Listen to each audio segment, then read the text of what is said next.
Good evening. Today is the 26th day of December 2015. Yesterday we celebrated Christmas with a full moon, the celebration of the light. And today we continue the book of the Traveler of the Worlds, Book 2, Canto 3, The Glory and the Fall of Life. As always, with our brother Alok.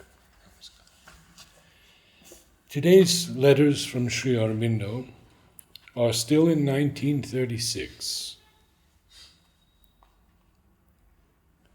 I can never be certain of newly written stuff, and he has parentheses, I mean in Savitri, until I have looked at it again after an interval. Apart from the quality of new lines, there is the combination with others in the whole, which I have modified more than anything else in my past revisions. Next letter. Allow me to point out that whatever I did in a jiffy would not be any more than provisionally final. It is not a question of making a few changes in individual lines. That is a very minor problem. The real finality only comes when all is felt as a perfect whole, no line jarring with or falling away from the level of the whole, though some may rise above it, and also all parts in their proper place, making the right harmony. It is an inner feeling that has to decide that. Unfortunately, the mind can't arrange these things. One has to wait until the absolutely right thing comes in a sort of receptive self-opening and calling down condition. Hence the months.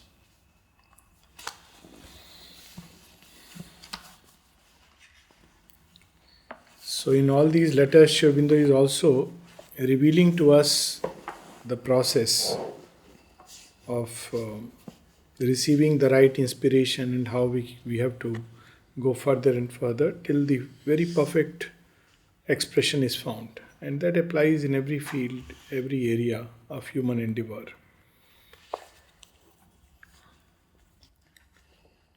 But in whatever we do, whether in everyday living or in the spiritual ascension, what we need, what is indispensable is the force of life.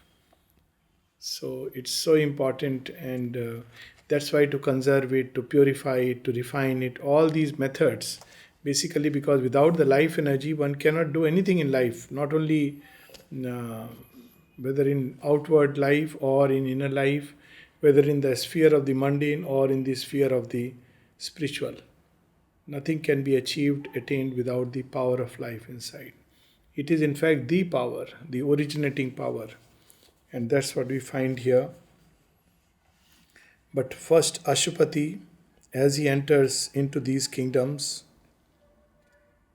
of griefless countries, this once a star of bright remote idea or imagination's comet tale of dream. So both, he is like a star either which remains or something which flashes by, took now a closed shape of reality. In the human consciousness, normally an ideal life, a state in which there is no grief, all is bliss, all is happiness, all is harmony and force, is regarded as a state of, in moments of reverie, we feel that there should be a state like that, or probably there is a state like that. But then the normal life, the ordinary life draws us out. And we end up saying, no, well, life is a mixture of all these things. But the mother would often encourage children to think of only beautiful things. Life can be beautiful, life is beautiful. And this, though ordinarily appears as something very distant, but for Ashupati, now this distant dream has become very close, very real. He is experiencing it. The gulf between dream truth, earth fact was crossed. The wonder worlds of life were dreams no more. His vision made all they unveiled its own. This is a marvelous line, Yes. and it opens doors to a newer understanding of everything. Even ordinarily, if we see something, its imprint, its impressions, its influence enters within us. And in a certain sense, it becomes our own. We may not realize it because we think of objects as separate objects. But I mean, look at anything for that matter. How it's interesting how the human sight also works. So it picks up basically all the energy and consciousness which is taking a form as an object, and it travels as something formless, and it impacts the brain.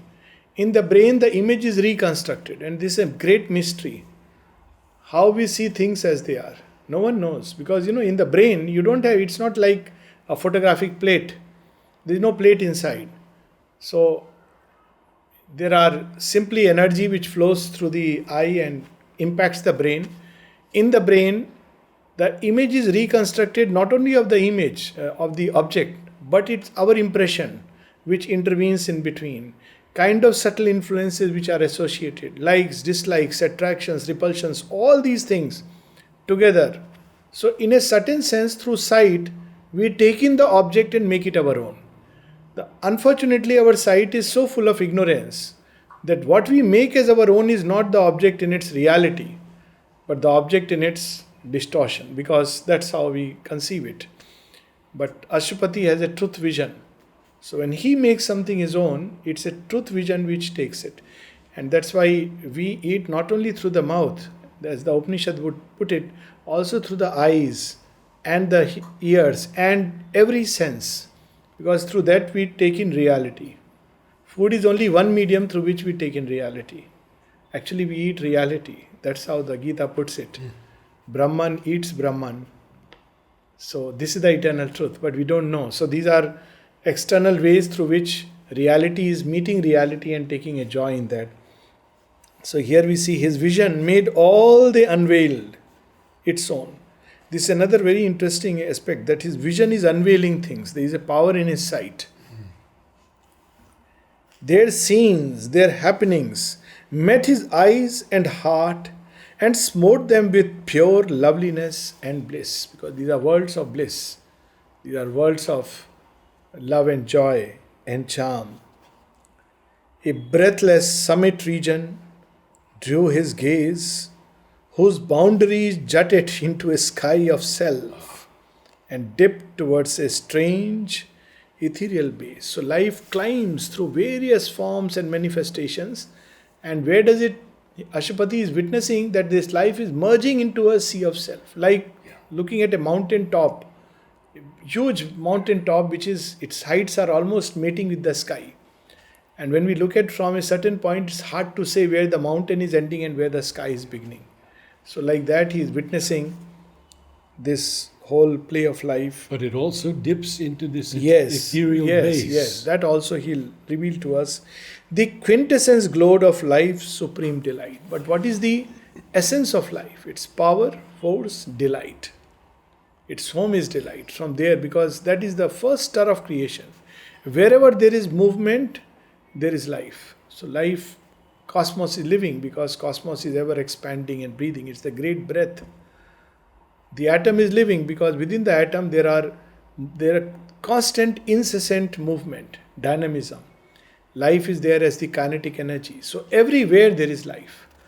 Even in death there is life. What is it doing? It is eating up the form and disintegrating it. So life is everywhere. On a spiritual and mysterious peak, only a miracle's high transfiguring line divided life from the formless, infinite, and sheltered time against eternity. So just as from the formless, forms are created, similarly power is breathed into these forms. So in the highest peaks we have the forms of the gods, which are very plastic and subtle, and their powers are also boundless. Almost each god at that level will look as if he is absolute, because he is right there. But as we come closer and closer into hard matter, the forms are rigid and power is limited.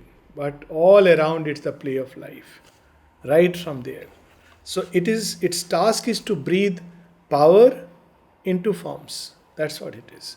That's why when people say that an idol is, dead, it's another kind of spiritual ignorance. But there is nothing dead. But we can charge an idol by our faith, by our aspiration, by our will, or by certain occult knowledge. As ancient time the priest had it. So there was something called as prana pratishtha. Prana is literally, the power of life. So when an idol was made, the priest would invoke the god and establish him. So it becomes living and conscious. It can respond to you. So it's not necessary. A stone can come alive because life is there in it. So it opens doors to, wonderful things. Out of that formless stuff, time mints his shapes. So time is the head manager. Its task is pick up that formless stuff and mints the shapes. The eternal's quiet holds the cosmic act. So when we say time is the master, no, he's only the master delegate. The master is the timeless, the eternal. He has been given the authority to work out things. But if the master intervenes, he can upset all time. Because that's why he's, Kala and Mahakala and Akal. That's how he is described sometimes, the divine, as Akal. In Sikhism, he is called as that which is beyond time. He cannot be described by time. Akal, Purush. So, the protean images of the world force. Now, here Aurobindo is bringing out the truth of time, truth of life. Its origin is in the world force. Have drawn the strength to be, the will to last from a deep ocean of dynamic peace. This is all about creation. So, how creation takes place? Now, from this angle, from the angle of life. Elsewhere, he'll describe it when being plunged into nothingness. Elsewhere, he will describe it as the sacrifice of the Divine Mother. And all these are different facets of the same truth, but seen from infinite vantage points. So here he is describing from the vantage point of life on its peaks. So what does this power of life, which is submerged in the eternal, in the formless, it draws out the strength and the will. This is the power of life. This is the origin of life. From a deep ocean of dynamic peace. Inverting the spirit's apex towards life. So normally the creation we see from bottom up. This is the approach in science. And it climbs towards the peaks. But actually from the point of view of truth, creation starts from above and plunges its roots down into the inconscient. So that beautifully Aurobindo describes many of these truths. She spends the plastic liberties of the one to cast in acts the dreams of her caprice. So this is infinite possibilities. So life as a whole field, it's formless. So anything can be created. So it goes about creating almost anything and everything, because everything is contained within the infinite as a possibility, including the dark and the dangerous. There is a delight even in that. And we see this word plastic used again and again. And Mother even has a flower named Plasticity. In fact, she has given a tremendous importance to plasticity. Very much. She says two qualities required to manifest the supramental vibration. One is widening, the second is plasticity. Then she added equanimity, where you have to remain still. But widening and plasticity. In fact, they go together. Narrowness and rigidity go together, somehow or the other.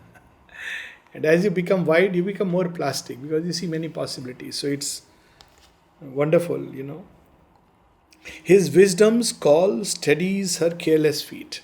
Yet there is a wisdom which doesn't allow the play to go totally haywire. It allows a great liberty, like football. Life is playing football in space and time. Time, no limits. Space, Vast, vast, vast, ever expanding. Goalposts are shifting. And it's playing a very, very rough game. Yet there is delight in that game. Yet there is a certain wisdom. Make sure, because it's happening in terms of time. So the play will not become too chaotic. So with every state of chaos, there runs a state of order. And it steadies the feet of life. My mother said that life would manifest the supermental in time, but it would take millions of years. Yes. And she has accelerated the process within our grasp. Yes. So beautiful. His wisdom's call steadies her careless feet. Of course, this whole paragraph, elsewhere also Sri Aurobindo has used, is an image of Shiva and Kali, which is very well celebrated in Indian thought. Kali is the world force moving, and as it moves, it pushes the past behind, destroys. She is the destructive power. And because she puts the past behind, new things will emerge. So even the gods are afraid, because when she moves, she cares for nothing. The gods come and say, we are very virtuous people, get aside. It happened here, no? And Kali came and mother had to tell her that, please hold on. If you go about rampaging, even my children will suffer. Because she doesn't care who is what. But his call steadies her feet. Doesn't allow the game to become too dramatic. This experience is documented in the mother prayers and meditation, where she speaks about that on the surface is the storm, but deep inside are vast luminous expanses, and how the intervention takes place so that the play doesn't become too dramatic. Otherwise, it will be destructive. And yet sometimes that is allowed, because the wisdom sees it. All the pralayas are that. So, of course, this is at a mega scale. His timeless, still immutability. He props a dance upon a rigid base. He has become pure existence. So he also becomes matter. It's existence. So existence in time cannot, by any means, you cannot become totally chaotic. You have to steady yourself. So it's like playing football in the air and playing football on ground.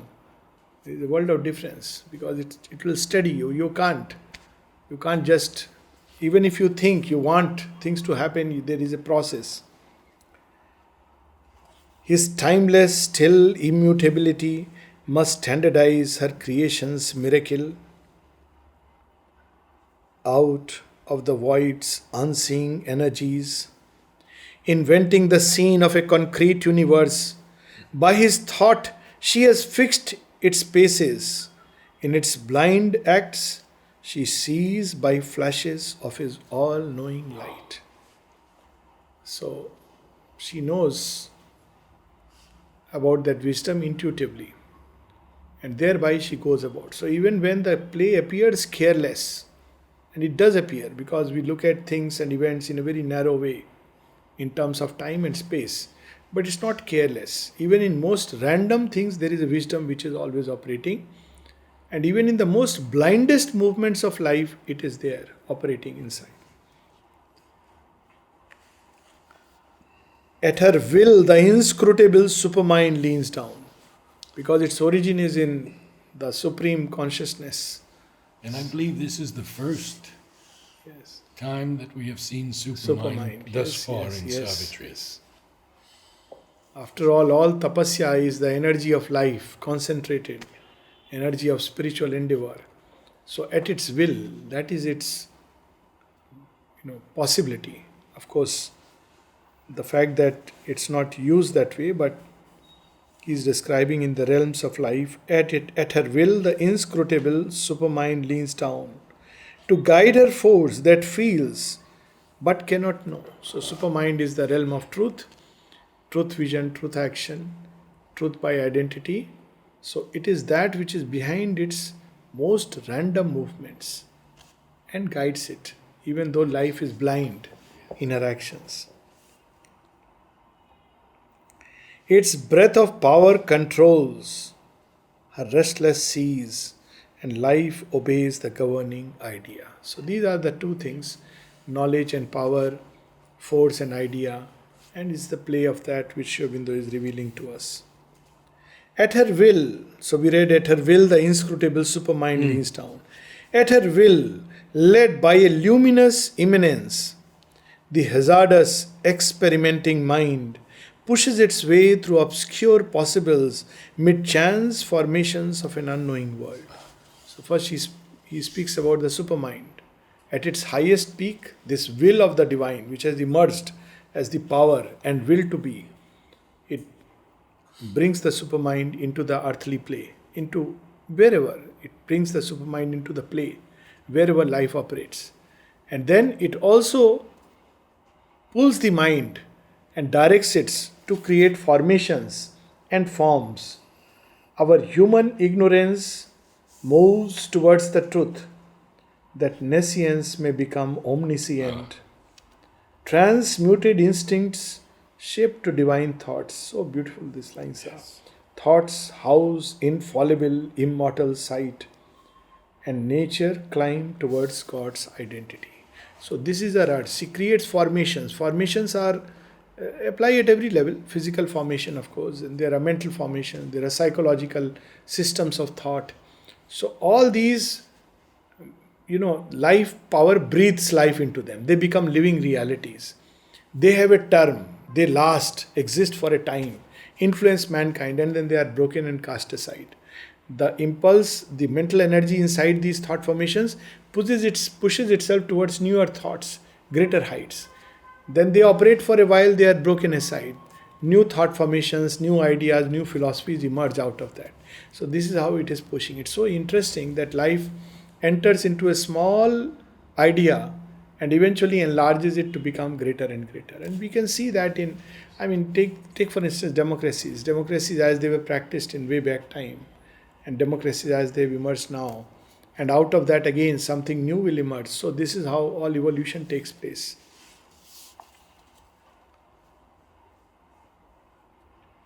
The master, now these are very wonderful lines, and in Tantra, which is essentially worship of power, this is how the practice goes.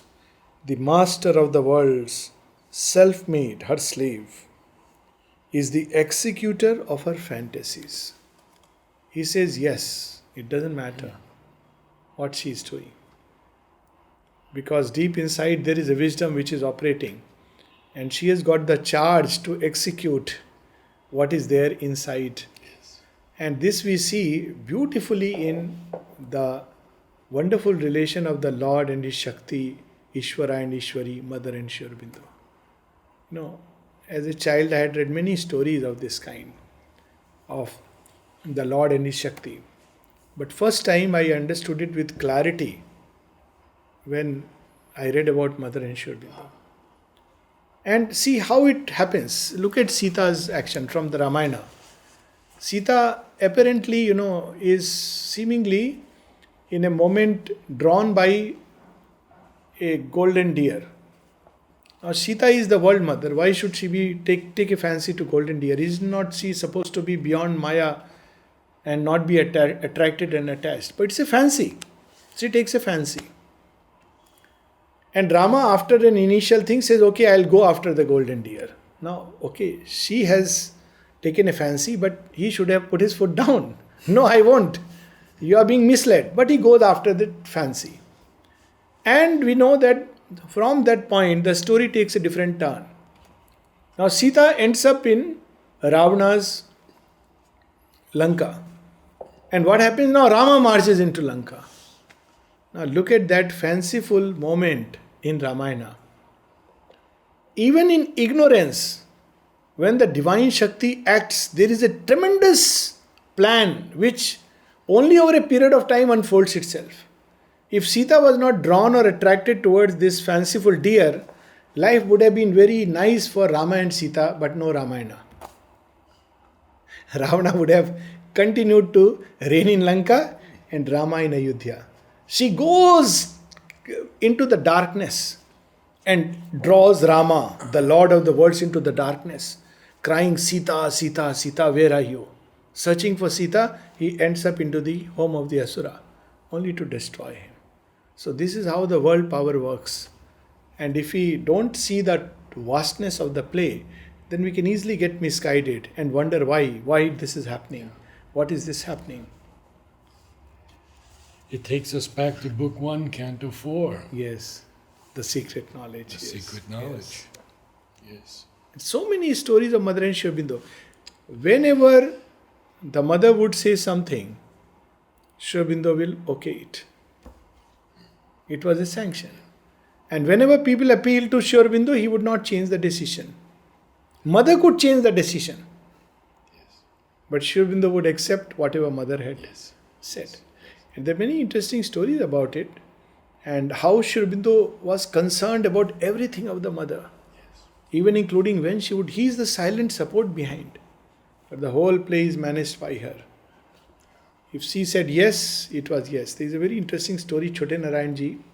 Some of us may have heard about him. Yes. He told me that he wrote a biography of Sri Aurobindo, but before its publication, it went to, while Sri Aurobindo is in the physical body, it was taken to Sri Aurobindo by someone because the person said it's very inspiring, it's wonderful and should be published. So the person came back and said, Sri Aurobindo held it in his hands and then he kept his Himalayan silence. He didn't say yes, didn't say no. So he took it that Sri Aurobindo doesn't want it to be published. He said, all right, kept aside. They were the sadhaks, not, Yes. Then after many years, this issue came up again about this book being published. He said, no, the Lord has said no, so I will not publish it. He said, okay, what if I ask the mother? He said, Chottarayanji, the story he himself told me. He said, you can ask the mother, but it will be the same decision. It cannot be that Sri Aurobindo says one thing and the mother will say another thing. But when he went to ask the mother, mother said yes. So now he was in a dilemma. And a doubt crossed his mind. How could mother say yes to something which Sri Aurobindo has said no? But he didn't say no. He didn't say no. That was the whole catch. That's it. But he took it as no. And with this doubt, he slept. And he says he had this occult faculty and he saw a wonderful vision in which he saw Sri Aurobindo is sitting with a whole soup. There is in front of him a whole big handi in which soup is there, bowl in which soup is there. And he calls Chote Narayan, says, come here. He says, yes. He says, this is a very nice soup you have prepared. Go and distribute it to the world. So, but Chote Narayan, even in the dream, he had a very good sense of humor. Yes, yes, he did. So he says, but Lord, how can I distribute it unless you have tasted it?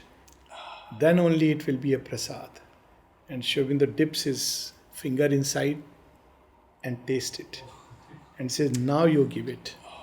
And that book, it's, unfortunately in Hindi. But I have not read a more amazing biography of Sri Aurobindo. I see. So I wish someday somebody translates it into English, probably, those who have read it. It's it's a totally inspired biography. It starts from the time when, Sri Aurobindo's moment of birth. And it's not like a scholarly thing. But he creates that sense of the divine coming to earth without using those terms. It's something amazing.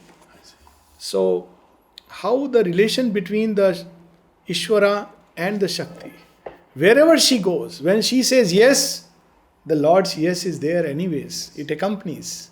So we have... all of you are here, find the person to translate it. Yeah, well, honestly, I can do it, but I wish one day I have the time because in Chutnaranji at one point wanted.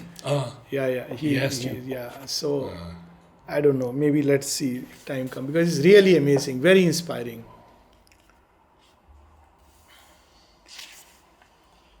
The master of the worlds, self-made her slave, is the executor of her fantasies. This also, this is used in Tantra.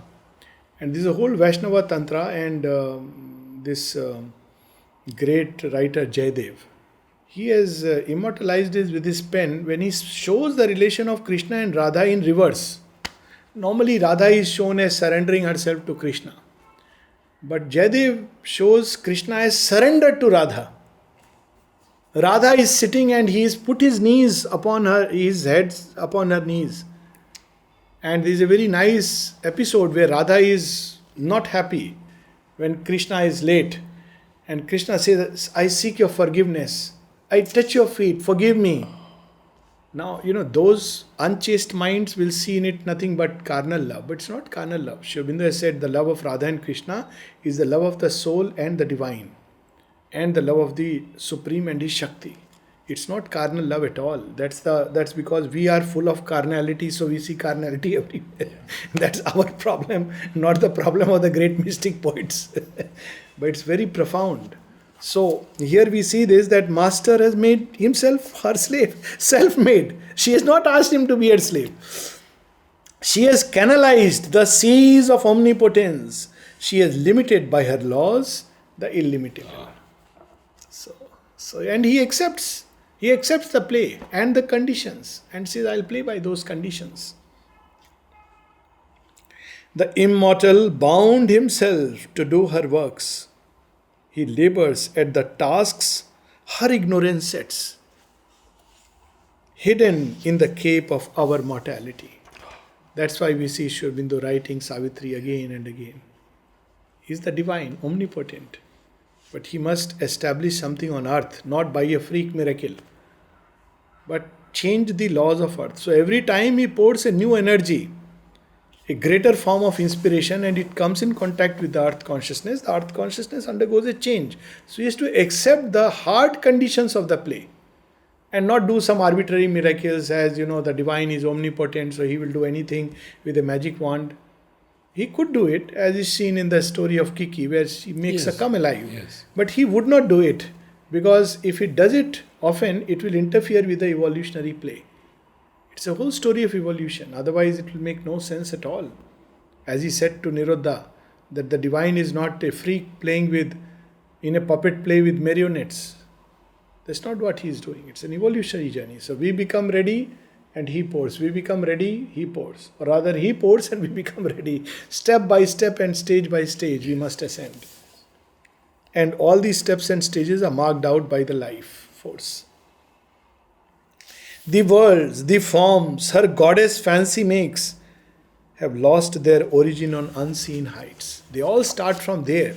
And all these forms slowly, like what Kali would be in the highest planes, would be very different from Kali on the vital plane. Would be very different from Kali on the material plane. On material plane, she becomes like, goddess of various diseases. There are people who pray to all some sorts of Kali. Oh, yes. Even she can be a very, because even diseases are disintegrating forces. So even there, Mother Kali. But she is not that Kali who is on the peaks. I remember as a child, we used to pray to one Shitla Mata. So for oblivious of the fact that smallpox and chicken pox, there are so many treatments, we used to pray to Shitla Mata that we should not get, these poxes. And I used to be very annoyed. It used to be a stone. I would rebel. What is this kind of superstition that you have to pray to, a stone? And but that's how. She was formless, dark like stone. Now I understand the symbol. At that point, I would say at least have a good face, what kind of goddess she is. And now I understand it's really like a stone. It's in matter. Her energy is bound in matter. The strange part is that I actually ended up getting one of these poxes. I am not attributing it to the absence of prayer. So I ended up actually having a pox. But of course the divine is infinite and the grace is infinite. So Divine Mother must have seen my child is meddling with things and saved it. But this is how that power which is on the heights, it has lost its origin. But from that it derives, even in its lowest forms. Even the worm derives power from the same source. It is the same light which enters into the mud and deep inside and gives warmth even to the slumbering snake. So that's how it is. So it is lost on the heights. And yet, even severed, straying from their timeless source, even deformed obscure, accursed, and fallen, since even fall has its perverted joy. All kinds of delight it must experience, including the delight of bungee jumping. Everything originated from the divine. That's why we should not blame the modern generation for doing bungee jumping. Lord started this whole problem. The great fall, attracted by a contrary phase. That is how he describes. Attracted by a shadow in the deeps. So the soul said, let's jump. So it has its joy. Imagine, even that has its joy. How Aurobindo is bringing these truths. And nothing she leaves out her that serves delight. All forms of delight. There is in Ahana we have a description of the Divine Mother at various levels. At its highest height she is dawn, the bringer of light. And at the lowest he describes, she is Yakshani digging in the bowels of the earth. She is Rakshasi, gnashing her giant teeth. Is the same divine who is there, the supreme power in all her glory, the most beautiful of the beauty, the essence of beauty. And here in the darkness, she is an ignorant, blind, laboring force, slaying all that is. But it's the same power. So he brings that vision to us. These two can to the peaks revert or hear. That's why they have a hope. There is hope for everyone because it's deep inside the same power. And who knows at what point of time this ignorant laboring power can get converted. It's in Mahabharata story, there are some very interesting conversions. Both fall and conversions. Fall is the story of Karna, fallen from grace. Son of sun, that consciousness, and eventually ends up in the mud. But there is another story where a lady, Rakshasi, born a Rakshasi, Hidimba, by the power of love that she has for Bhima, one of the sons of Kunti, true love, pure love, she is exalted to what heights that her son is immortalized as not only a valiant warrior but one who sacrificed himself no less than Abhimanyu. It's just because he is a Rakshasa, so nobody talks much about him, but he very consciously and willingly enters knowing that he is going to die, and he is a Rakshasa. One of the glorious conversions. Why? Because his mother had a very, very pure and true love. Only for 1 year Bhima stays with her and walks away, or maybe less than that. But she loves him all her life. So this power of love which can transmute even a dark fallen energy, that's what is shown. And here Aurobindo is assuring us, these two can to the peaks revert or hear, cut out the sentence of the spirit's fall, recover their forfeited divinity. So this is a wonderful vision worth meditating upon, that everything is divine. Even in fallen state, there is the essence of divinity inside it. And therefore, any time it can recover its divinity. Again, the story of Ahilya, where she has fallen from grace, but recovers her divinity at the touch of Lord Rama. So any time, even in what appears to us as mechanical, jad, the blind, obscure forms, it can recover its lost divinity and forfeited divinity. This is, of course, referring to what is regarded in the Vedas as Purva Deva. Those who were the gods who lost their godhood stature and became the darkened beings. Satan, Lucifer, and of course the mother speaks about the 4 great emanations which become the 4 asuras. And Aurobindo in one of the letters says, to return them back, to convert them and return them back to their original status is one of my works. Is one of his works he has undertaken, because they were fallen angels in revolt. And that's why in Savitri we have those lines towards the end. Not only the white gods, but even the dark gods who leapt in revolt, they too are safe. A mother's arms desires her rebel sons. Yes. So this is because now he is describing the Divine Mother as the world force, but in an impersonal universality. At once caught in an eternal vision's sweep, he saw her pride and splendor of high-born zones and her regions crouching in the nether deeps. So in one Sri Pashupati is seeing this whole vast kingdom of life. On one side, jutting into a sky of self. On the other side, plunging into the nether deeps. And yet he is seeing the same power which is laboring in all. In the gods, in the human, in the titan, in the worm. The same power. What a vision it must be. This is oneness. Above was a monarchy of unfallen self, those great gods. Beneath was the gloomy trance of the abyss. This is one kind. See, every line of Aurobindo reveals so many things. People talk about trance. Sometimes they go into deep sleep and they call it trance. Sometimes in a tamasic state, and this is samadhi. They come out all listless, tired. Just because we become unconscious of the outer world doesn't mean that it is samadhi. But people believe that sometimes, 2 hours sitting in a state, but totally gone down. But all is her play. So here he is saying, beneath was the gloomy trance of the abyss, an opposite pole or dim antipodes.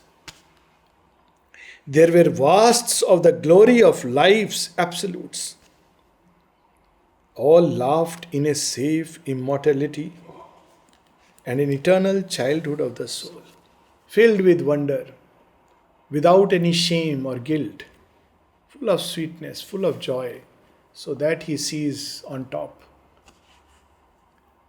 Before darkness came and pain and grief were born, where all could dare to be themselves and one. What a line this is. We can't be ourselves in this world. It's covered with so much falsehood. So we, even if we want, first of all, we don't even know who we are and what we are here for. And then if we discover it, it's not easy to become one. The rishis who became like that, they were often said that, look, you have your ashram outside, don't meddle in society. Society is by certain dharmas. So sannyasi became the ideal because he was living in a vast liberty of the one. It's very difficult for human consciousness to comprehend that. So here we have, before darkness came and pain and grief were born, where all could dare to be themselves and one. And wisdom played in sinless innocence. This is the story of the Garden of Eden, where Adam and Eve are playing in sinless innocence. So later on this, of course, they were bitten by the urge for knowledge and must complete the whole curve. But see, this sense of sin, guilt, shame, hiding things, deception, all this comes later into the play. Before mind comes into the play, there is no such feeling. I mean, if you look at the animal creation in its simplicity, or even the tribals in their simplicity, they live without that. So there is a state of consciousness which at one point early humanity did embody, and Mother speaks of that. It was a very beautiful, charming and harmonious humanity, where the sense of sin was not there. So sinless innocence, it reflected something of that. With naked freedom in truth's happy sun. So that's why, very often we mistake nudity for vulgarity. All nudity is not vulgar. And Nalini Da has written a very beautiful article on this. The vulgar and the obscene. Vulgarity can be fully clothed, even in gentlemanly dressed like a Hitler. And yet it can be vulgar. Vulgarity can be very ostentatious in its show, with all kinds of jewels and all this. Whereas there can be a beauty in sheer nudity, but it's a different kind, different state. And human beings have tried to capture it sometimes. So this is, they get glimpses from that state and try to capture it. So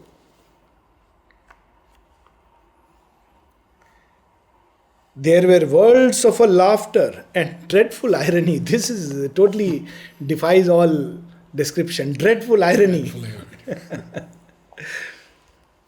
There were fields of her taste of toil and strife and tears. Her head lay on the breast of amorous death. Sleep imitated a while extinction's peace. Everything she can create. amorous death. She is drawn to death. It's interesting, There is a story in the Purana where death dies. It's very interesting. Have you ever thought that death is living? How does it live? It's the power of life that gives life to death. Otherwise, death would be dead. So, death is given a task by life, and this Aurobindo reveals several places. Yeah. And the mother says there is nothing like death. Death is itself an agent of life. And at the end, Savitri yes, says he was eaten by light. Eaten by light. That's it. Eaten by light.